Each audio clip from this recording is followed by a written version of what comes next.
बताओ, हमारा नाम बताओ और हमारी श्रीमती बताओ। ब्रह्मा जी महाराज ने 11 नाम रख दिए, 11 रुद्र हो गए, 11 रुद्राणियां बता दी और ठहरने के लिए कैलाश पर्वत की ओर इशारा कर दिया, जाओ।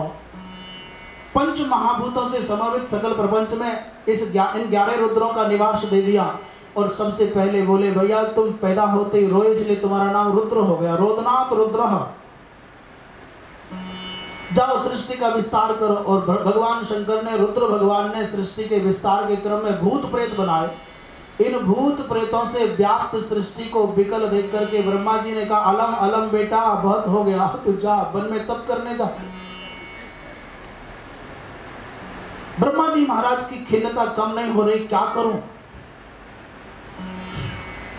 अचानक ब्रह्मा जी महाराज ने अपने अंगों पांगों से मानसिक सृष्टि के द्वारा इन कश्यपादिक महात्माओं को जन्म दिया।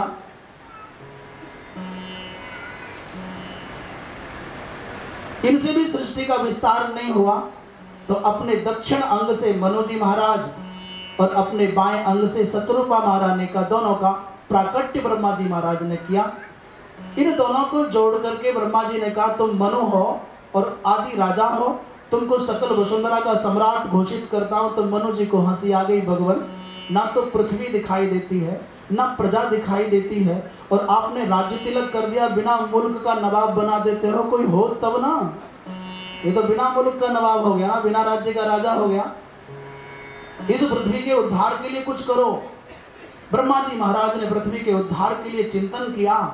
उनके नासिका छिद्र से अचानक एक सूकर सावक अंगुष्ठ मात्र प्रमाण का एक जीव निकला। सारे महात्मा साथ में खड़े। ब्रह्मा जी को आश्चर्य लगा, अरे मेरी नाक से ये निकल करके आया कौन है। एक ही पल में हाथी के आकार के और अगले पल में पर्वत के आकार के होकर के शुकर माने वराह भगवान, बोलिए वराह भगवान की। इतना जोर का गर्जना किया उन्होंने, उनकी घर घरित को सुन करके ब्रह्मा जी महाराज को हर्ष हो गया।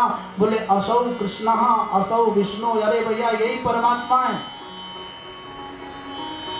ब्रह्मा जी महाराज के मानसिक संकल्प को समझ करके वराह भगवान ने जल में प्रवेश किया, पृथ्वी का उद्धार किया और जल की ऊपरी सतह पर पृथ्वी को स्थापित कर दिया।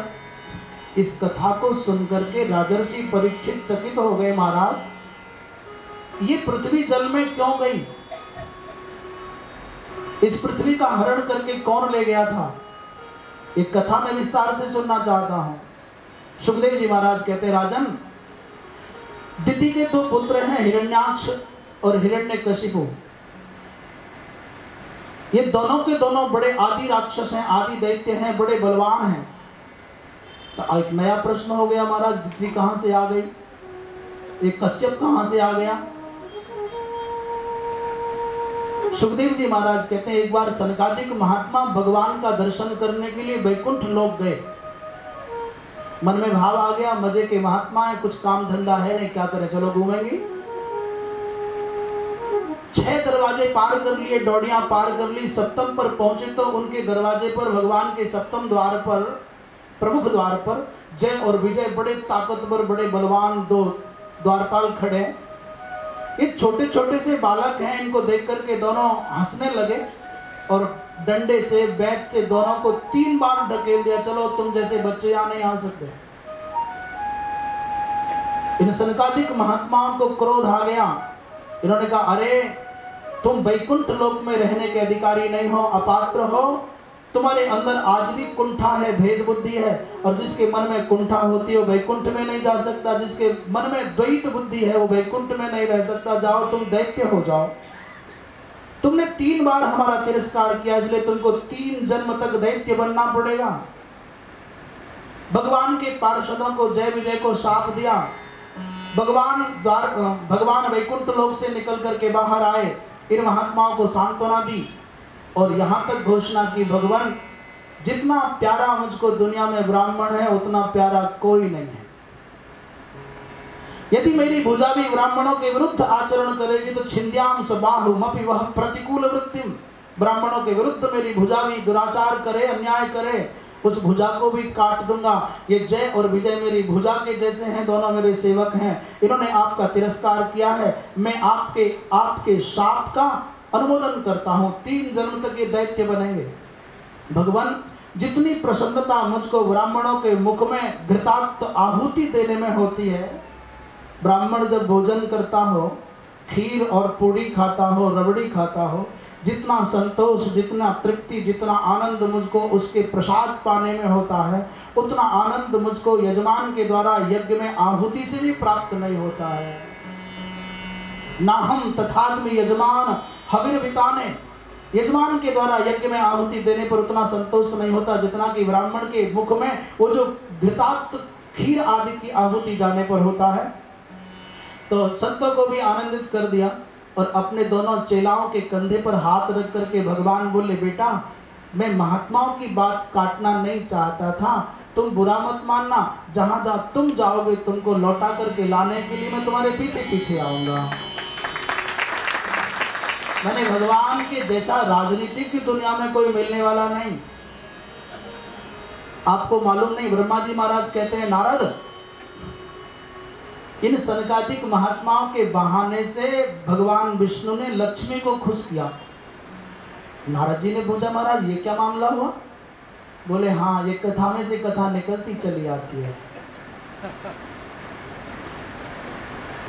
एक दिन की बात है, लक्ष्मी जी भगवान नारायण से दर्शन करने के लिए बिना पूछे प्रवेश कर रही थी। ये दोनों के दोनों द्वारपाल खड़े थे, अहंकारी हो गए थे। इन्होंने रास्ते में लगा लेते हैं ना, क्या होते हो, डंडा या भाला जैसा लिए रहते हैं, वो लगा दिया। बोले अंदर नहीं जा सकते, भगवान विश्राम कर रहे। लक्ष्मी जी को इतना गुस्सा आया, उन्होंने कहा, बेटा तुमको अभी सस्पेंड कराते हो, ये तुम्हारे बाप का घर है क्या? और गुस्से में आकर के मान लो, घटना कहाँ की है मालूम है? कहाँ की घटना है? क्षीर सागर की घटना है। और क्षीर सागर का मतलब समझ लेना कहाँ है, कहाँ बताना? मैंने समुद्र क्षीर सागर हो गया, मतलब क्या हुआ? माने वो लक्ष्मी जी का मायका है, वो लक्ष्मी जी के बाप का घर है और भगवान वहाँ अपने ससुर के घर में घर जमाई बन करके रह रहे हैं।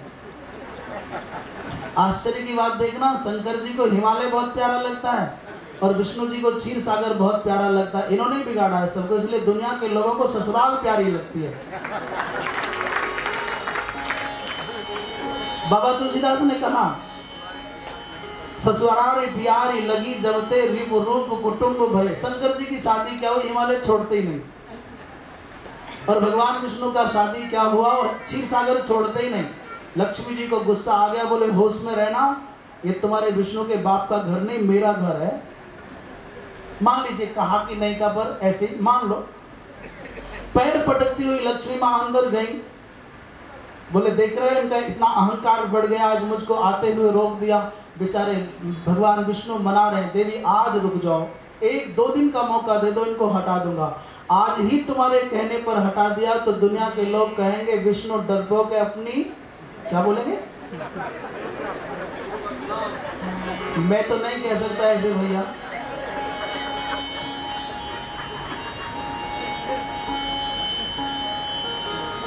परंतु कुछ लगता ऐसा ही है। भगवान विष्णु बोले, देवी एक बार मौका दे दो और मैं जल्दी ऐसी युक्ति करूंगा, इन दोनों की छुट्टी कर दूंगा, आज छोड़ दो। तो लक्ष्मी जी का क्रोध को शांत भगवान ने किया और उतनी देर में भगवान ने लीला रच दी। सनकादिक महात्माओं को कहा, आओ दर्शन करने के लिए। ये लिखा है भागवत जी में, महाराज जी भागवत जी में प्योर लिखा है।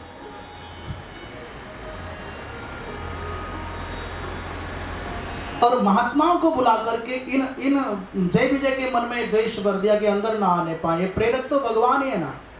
बोले रमा को भी खुश कर दिया और इन संतों को भी संतुष्ट कर दिया और अपने चेलाओं के कंधे पर हाथ रख करके कहा, मैं चाहता तो इन महात्माओं के शाप को काट सकता था, परंतु इन महात्माओं का मन रखने के लिए भैया तुम चिंता मत करना, मैं तुम्हारे पीछे पीछे आऊंगा। लो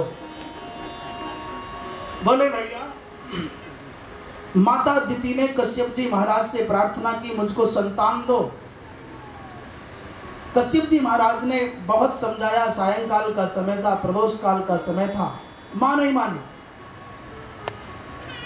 अग्निहोत्र के समय में शास्त्र कहते हैं 4 काम नहीं करने चाहिए। सूर्यास्त के समय, प्रदोष काल की बेला में भोजन नहीं करना चाहिए, जब सूर्य छिपने वाला हो, छिप रहा हो और रात पूरी तरह नहीं आई हो, सूर्य छिपने वाला हो और छिप चुका हो, जब तक तारे ना निकले हो तब तक भोजन नहीं करना चाहिए। तब तक उतने समय में सोना भी नहीं चाहिए, उतने समय में पढ़ना भी नहीं चाहिए। खाना नहीं, सोना नहीं, पढ़ना नहीं। और चौथा काम है गृहस्थ धर्म का जो सांसारिक व्यवहार है वो भी उसका भी निर्वाह नहीं करना चाहिए। और यदि ये चारों काम करेंगे तो आपके विरुद्ध जाएगा इसका फल, परिणाम